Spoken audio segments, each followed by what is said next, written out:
In this video, I'm gonna be teaching you how you can choose who can create stickers with your video on TikTok. So let's go ahead and start the video. Hello and welcome to How Logical. First of all, what you need to do is open up TikTok on your phone. After you open up TikTok, just go ahead and tap on Profile and you can see the three lines on the top right hand corner. Go ahead and tap on it and go to Settings and Privacy. Then tap on Privacy and you can see Sticker option. Go ahead and tap on Stickers and you can see you can choose who can create stickers with your videos.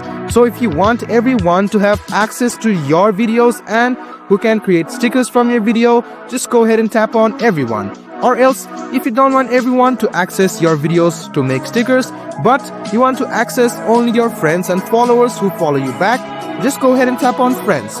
Or else, if you don't want anyone to create stickers, just go ahead and tap on Only You. So these are the three functions provided by TikTok from which you can or anyone can choose if they can create stickers with your videos.